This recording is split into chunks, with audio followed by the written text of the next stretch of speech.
Okay. Okay, good evening, everyone. I'm Mia Panis, and I'm the Language Center Director at Åbo Akademi University in Turku, in Finland. And I have with me today my colleague, Wingren. She's teaching Swedish and communication skills at our University and Language Center. And she's going to present The Bridge, a project she's been working with for over a year now. So the floor is yours, Jane. Thank you very much, and thank you for inviting me. Okay, now I have problems with the camera, of course. Yeah, so I'm going to talk about a project that I've worked on for a year and will work on for at least one more year. So I will share a presentation, and let's see if that everything works.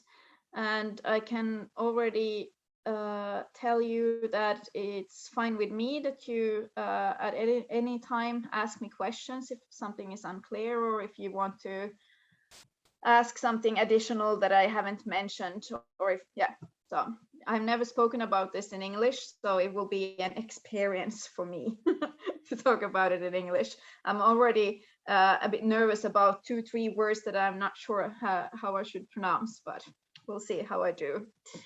Can everyone see the presentation now? Yeah, good.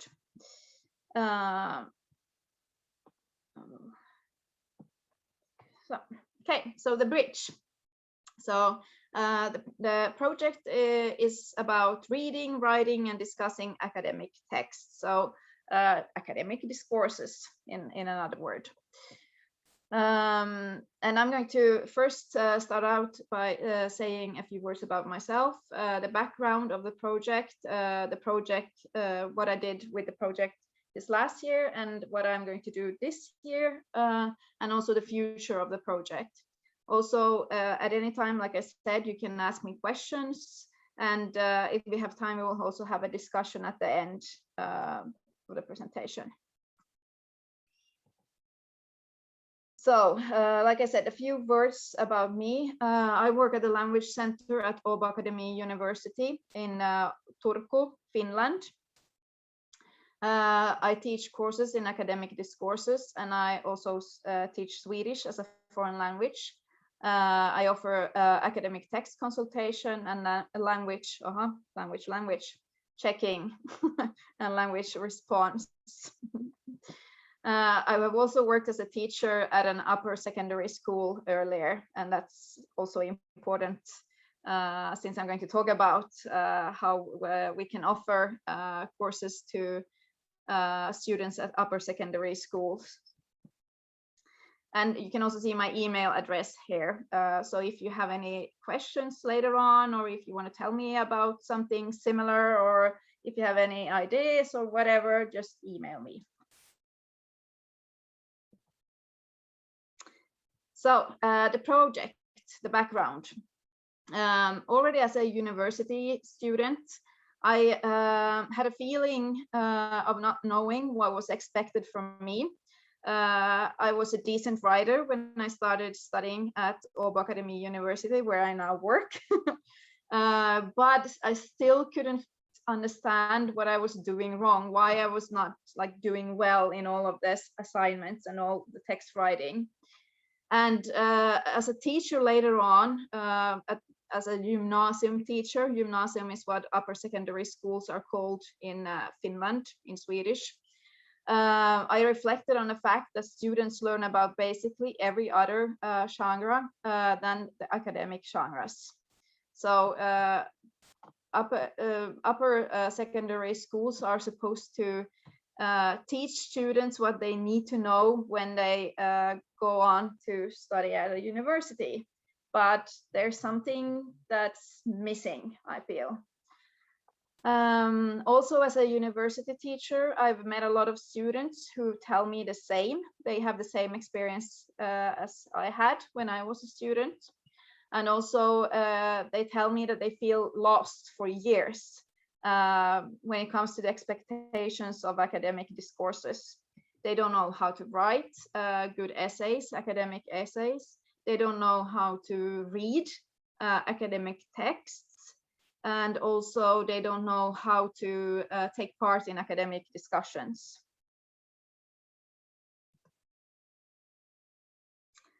So that was a little bit of my personal experience. In Finland now, upper secondary schools are obligated to collaborate with universities. So that's quite a new thing. Of course, they have done this before as well, but now it's like in the law, it says that universities and upper secondary schools should work more together. Also, researchers have pointed out that many students experience this so-called discourse shock when they start their studies at universities, which can have a negative impact on their study progress. A lot of studies have shown that a lot of students have problems with their mental health due to this, because they can't meet their own expectations and they can't meet the expectations of the universities.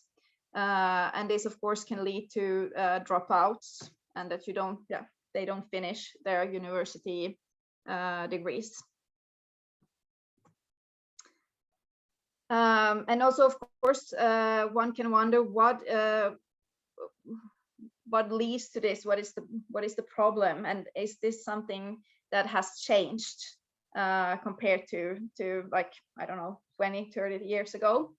And according to studies, this is mainly due to more, and here we have one of the words I'm not sure how to say, heterogeneous, I think, student groups. Was that good? Yeah.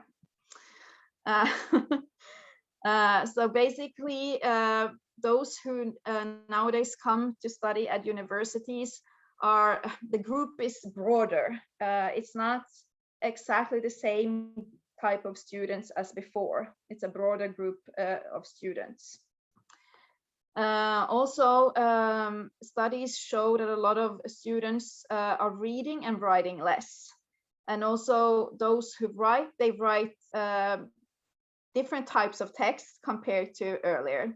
The main text production is text messages and short messages on social media and so on.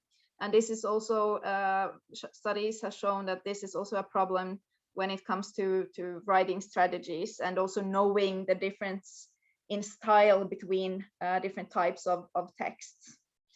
So students read and write less. In Finland, for example, studies have shown that that especially boys read a lot less than before.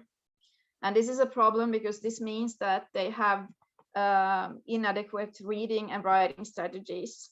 And this, of course, this is a problem already at school, but when they come to universities and they might need to read thousands and thousands of pages of text for exams and so on, it becomes a real problem. Also, studies show that a lot of students nowadays have inadequate genre awareness, meaning, well, I already talked about this, meaning that they don't really know the style of the text that they're so supposed to produce. And they mix a lot of styles. Also, a problem that's been discussed a lot is that knowledge about academic literacy is foremost a silent knowledge, meaning that it is difficult for those who is already socially integrated in academic discourses, the so-called in-group, to understand which aspects can be challenging for students, the out-group. So basically, people like we know how to navigate when it comes to academic discourses, and we're so used to it that it can be difficult for us to understand what is difficult for the students to understand. And also, even if we do understand what can be challenging, we might have trouble explaining, for example, different type of academic text and the norms for those type of texts. Actually one researcher compared it with teaching someone to ride a bicycle or to swim, that it's very difficult to explain it. we all know, well, not maybe, we don't know how to do it. I don't know what you guys know to do. But even if you know how to ride a bicycle, it's very difficult to explain it to someone. So, yeah. Also, here we have a quote showing that this is something that's not new, actually. This is a quote from 1995. And it summarizes what I've already said about the fact that this is not something that students just know. They have to learn how to write and read and discuss academic texts. So academic language is no one's mother tongue, not even that of children of the cultivated classes. Yeah. So the project, if you don't have any questions so far.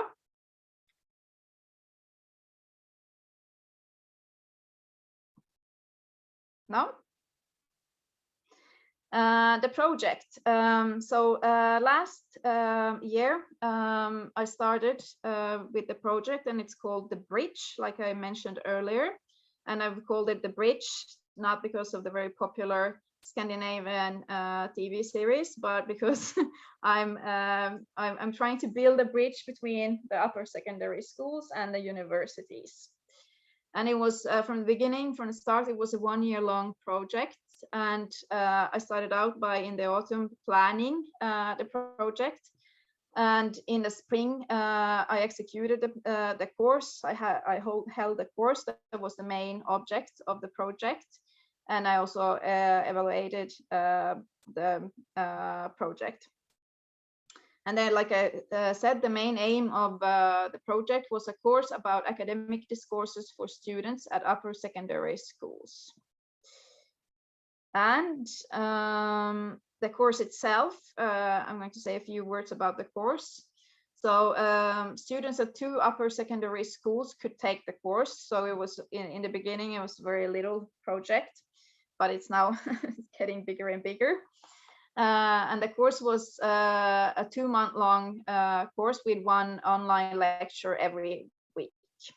So it was a online course.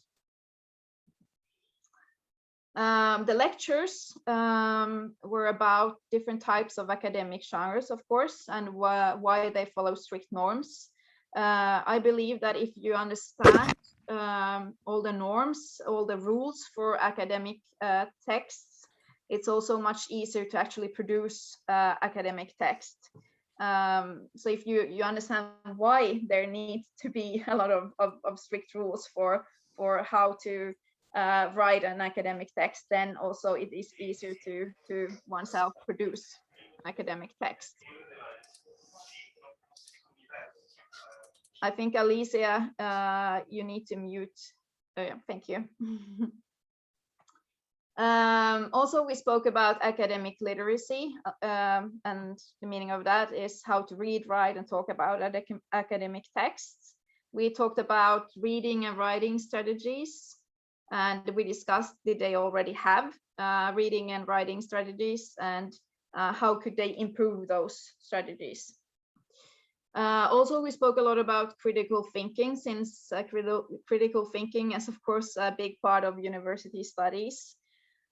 We spoke about the question, what is the difference between trustworthy and untrustworthy studies?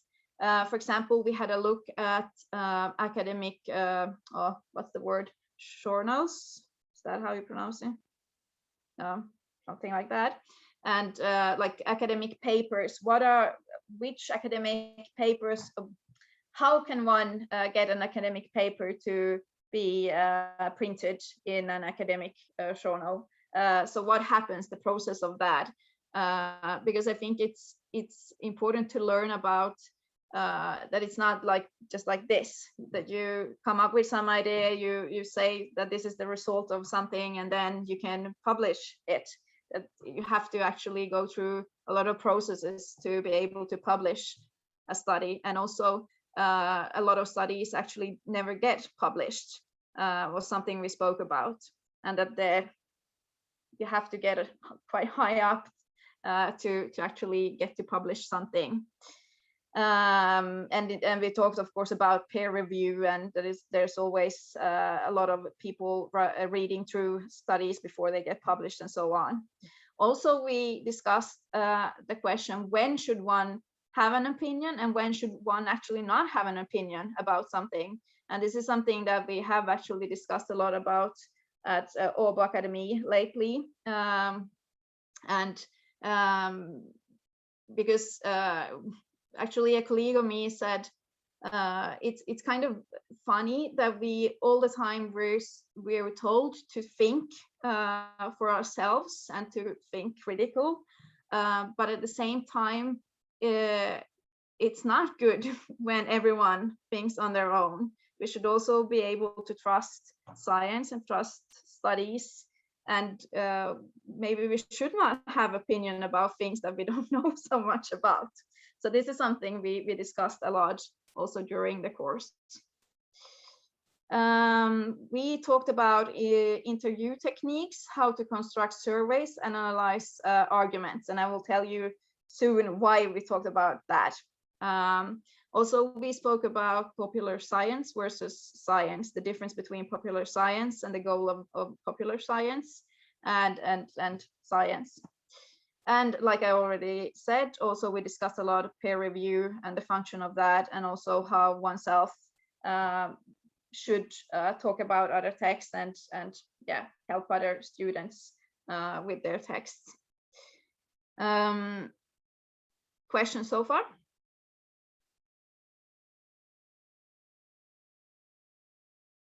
No.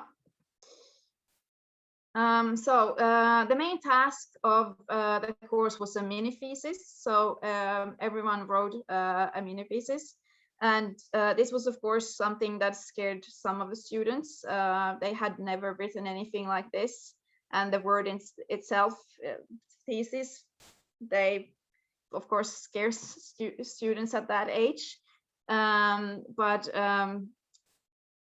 It was the only type of text I could come up with that I felt that actually includes everything you need to learn before you go to a university if you want to be well prepared. They could write. They had 2 subjects that they could write about.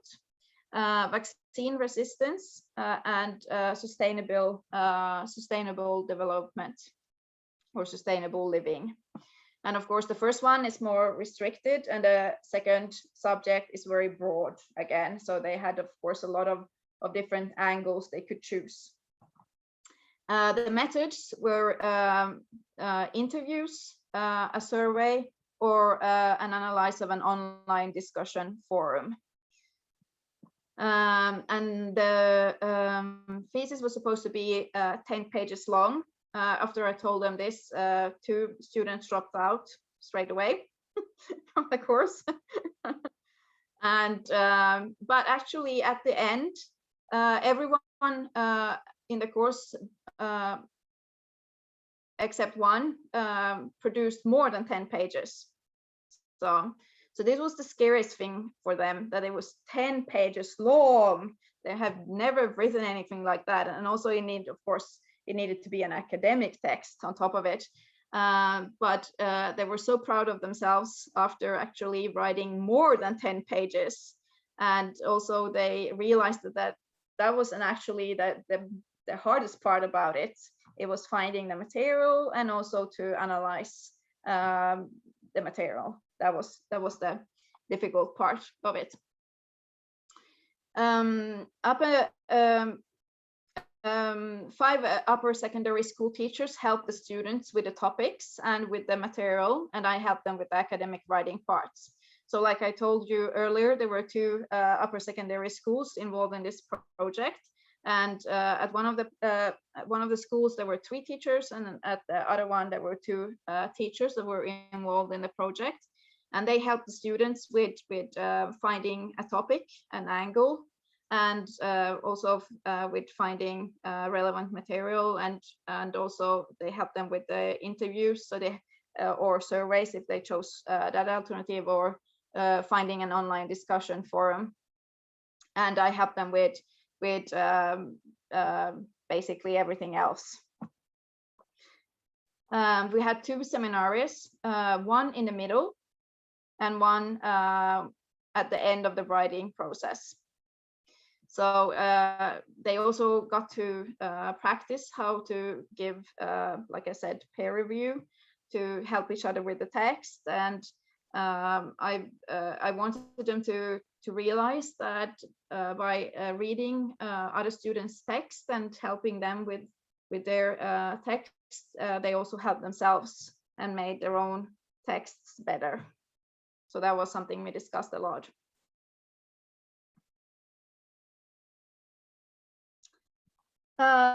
So that was the first year of the project. Now we have the second year. And this year more upper secondary schools are involved, and I'm also now looking for more funds for the project, and if I get more money for the project, the library at Åbo Akademi will be involved, because I realized that that's something, if I want to do this as realistic as possible when they write the thesis, they need the help of the library to find relevant material for the text that they're writing. And also the librarians can like open the doors to a different world. Also, more of the faculties will be involved at Åbo Akademi. I would like to ask the faculties what they think is the most challenging part about their subjects, because there can be like big differences between that. And yeah, so I want to interview them, people at the faculties, and use their knowledge. And also I want even more schools to be involved in the project. And also I want to offer more versions of this course so more students can take the course. So that's the plan for this year. In the future, well, challenges before the future. Challenges with the course was how I can reach the students who actually need the course the most, because the problem was that only girls, first of all, only girls took the course, and secondly, those girls who took the course were girls, according to the teachers at the 2 schools, were girls who were already quite good students. And my aim is to help those who have the biggest problems when they come to a university. And yeah, so I need to find a way to actually attract those students to the course. Also, like with any project, it ends at a point. So also a challenge that I need to figure out is how this could be a long-term project, or well, not a project anymore, but a long-term solution for the course, basically. Yeah. And then the future of the project, what I still would like to do is I would like to offer this course to all Swedish-speaking upper secondary schools in Finland. I don't know how much you know about Finland, but Finland has 2 main languages, Swedish and Finnish. So this course is for the Swedish-speaking upper secondary schools, so far at least. And I also would like to produce more course material that the schools could use themselves without me. And also another dream would be to have a follow-up project where I could actually teach upper secondary school teachers to use academic tasks in all courses. So basically, I think it would be very interesting to talk to teachers that had different subjects and how they actually could, in every course, have 1 or more tasks that are very similar to the tasks that you would have at an academic school at a university. So because this is of course not something that only 1 or 2 teachers should be responsible for. This is something that all the teachers should be responsible for. And actually some teachers have already asked me how could they do this, how could they help the students to be better prepared. So this is something I would like to also work with in the future. Yeah, so that was the presentation. Questions? Thank you, Jane. It's really interesting. Yeah. Do you have questions or comments? Yeah, Anne. Yes, thank you very much for your presentation, which was very interesting. There's something I wanted to know because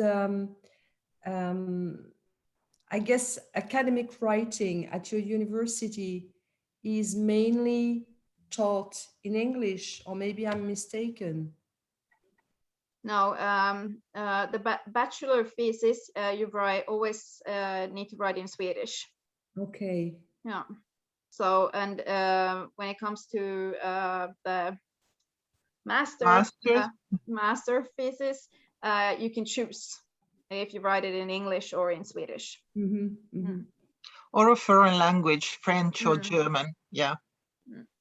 Okay.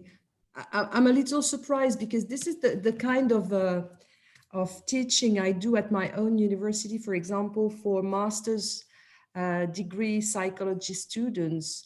But this is because they have to do some research, and most of the articles being in English in psychology, they have to get used to the genre of scientific writing in English. And in France, I guess that most of the students would have that kind of teaching at the level of the master's degree, and then would get some indication as to how to deal with scientific English, what kind of texts, how to write them, how to write an abstract, that kind of thing. And we would probably consider in France that the type of course you do, which is probably very useful, is a little too early for first year students or even for secondary school students. Well, we have an academic course that we offer the third year of the university studies. So when they write their bachelor studies, everyone takes a 5 study point course about academic writing and academic reading and so on. But a lot of students feel that that is too late. And of course, it would be very good if we could have one also the first year, but they have so much other studies then, and that they can't fit it into their schedule. And yeah, so, and of course also one can discuss how much this is of course also something that the subjects themselves need to teach their students. But like I told you, it can be difficult for them to actually teach the students about this, and they might not know how actually, or they might not understand how difficult it can be for them. And we do actually offer in the master's programs academic writing skills, also in Swedish and English. Yeah. Okay, thank you. Jane, you have a question in the chat. Yeah. I didn't see that one. Yeah, I can say so. So Salwa asks, throughout students' writing process, did they have their work checked regularly, and if so, was feedback given by you or by the class teacher? I want to link that to the analogy you were using about the swimming or riding a bicycle, because I mean, were you able to tell them, it's your writing style that needs work, or the kind of sources that you're using, or something specific like that? Yeah, both I and the teachers had regular meetings with the students, individual meetings with the students. Yeah, so yeah, one really in the beginning, of course, but then several more depending on how much help they needed. Yeah. May I ask a question on my behalf? I hear what Anne's comment is about the writing, being early, and then Mia also saying that it's very late. Because I've also had the same comments. When I teach something in the third year, they say, we should have had this earlier. But at the first year, they don't write so much yet. But I must say, I like the fact that you start early, because it feels to me that when they get to university, they've already sort of ingrained a lot of bad habits about writing and research. So if you get them early and you expose them to the right way, even if they don't use it as much as they might later on, it seems to me you have a better chance of stopping all the bad habits from solidifying, so that you have less remedial work to do in the third year. I don't know it would be interesting to see what the impact is when these students, when these high school kids are students later on, whether it actually has an improvement or it shows an improvement in their writing at university level. If I had more money and more time, if I had more money and more time, I would follow up these students that now took the course and see. But of course, then I would have needed to have a control group and so on to make it a study. But that would be so interesting, and maybe in the future we'll be able to do something like that as well. But about what you said earlier, also I was thinking that if they have this type of course already at the upper secondary school, they also get to know a little bit about what academic discourses are about, what academic studies are about, and it can give them also an idea that maybe they should not study at a university, or that they should study at a university, that it might not be as scary as they thought it would be. And also I was thinking it will help, it should help them a lot with their upper secondary school studies. At the end of the studies at an upper secondary school, we have in Finland national tests that everyone takes, and they are very important for the students, because they determine if you can study at a university or not, like where you go after your upper secondary school studies. So this is also something that I'm hoping will help them also with that, with the big national tests. And also I was thinking that it might help them with if there are what is it called in English, when they go to a university, when they search for a spot at a university, if there's some tests before getting entrance exams or selection exams. So I was thinking it might help them with that as well. So so, but of course you can argue that it is too early, but I don't think so, because the meaning of upper secondary school is to prepare students for higher studies. So, and also since there's so many new things the first year, I think it's better to actually do it before. You did mention, if nobody else has a question, I don't want to, I wrote this down earlier. You mentioned in one of your earlier slides that there is already some collaboration between schools and universities. What is the form of that collaboration at the moment? I mean, in what way do they do that? At the moment, for example, Åbo Akademi offers some courses that you can take, very different types of courses. I know some course in, I don't know, chemical analysis, something, I can't remember what it was, but like very different type of courses, and that the university, that the upper school students can take. And when they come to the university, if they start studying the subject that they took a course in, they will get it, they need to study less. Okay. I can't find the word now, but so it's accredited. It's accredited, so they get some credits for it. Yeah, exactly.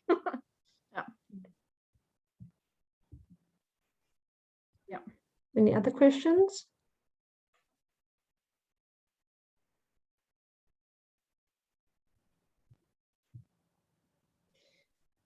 Have any of you heard about some similar projects or done something like this?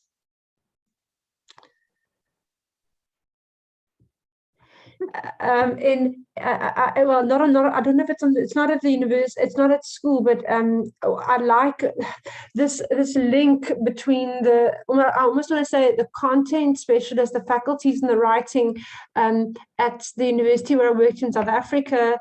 They taught at the first year for all the students studying science, so that was about 800 students. They had a compulsory subject called academic, it was called academic writing in the beginning, but then they called it like an introduction to science.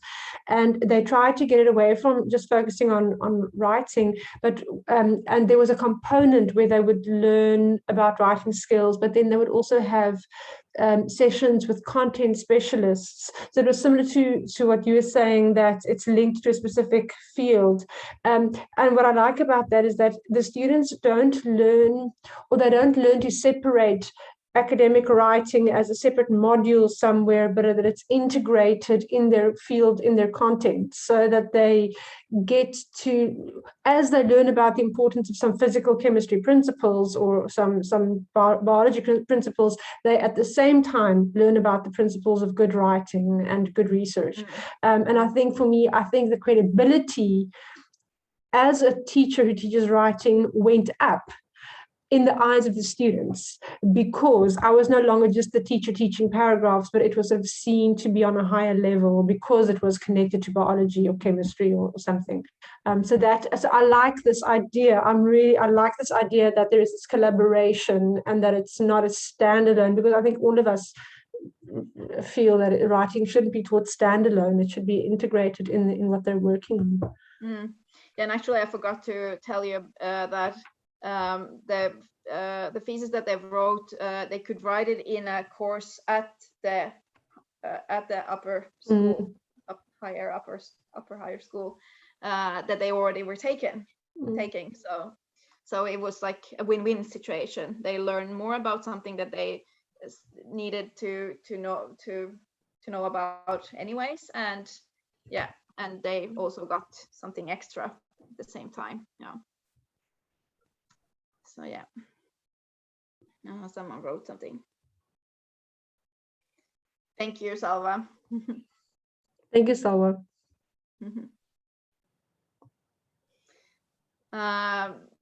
Another thing that I was wanted to ask is that do you guys also have you noticed that there's a difference in the knowledge of or understanding of academic discourses among students?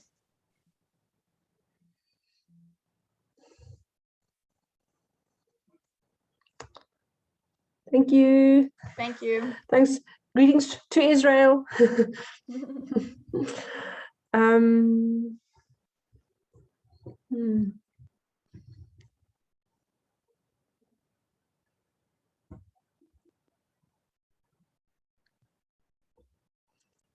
Thank you. It's been a very international group, just by the way. I mean, I think we literally have it from Bangladesh, Israel, France. It was the Netherlands. It was really quite Spain. I think we had quite an international group, just by the way. A lot of different time zones. Yeah. Yeah. But have you noticed that there is a change? I mean, you work with master students, so maybe you see something. I don't know. I think if you expose them earlier on, it helps, but I don't know. I don't know if it's better, or I think with what we're trying to make it or improve the writing skills, but with all the things we're trying to improve it, you get all the things that work against it, like not critical reading, an abundance of information on the internet, the positioning of your own opinion above peer-reviewed information. So I don't know.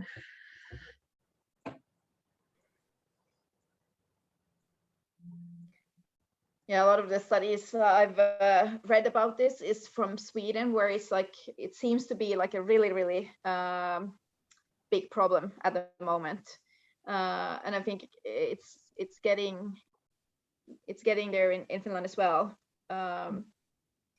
And they have, of course, even more heterogeneous groups because they have a lot of people from other countries and with other backgrounds, and yeah.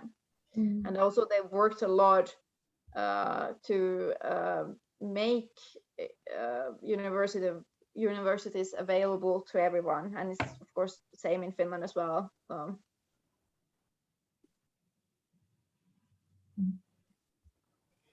So, okay, but thank you for this.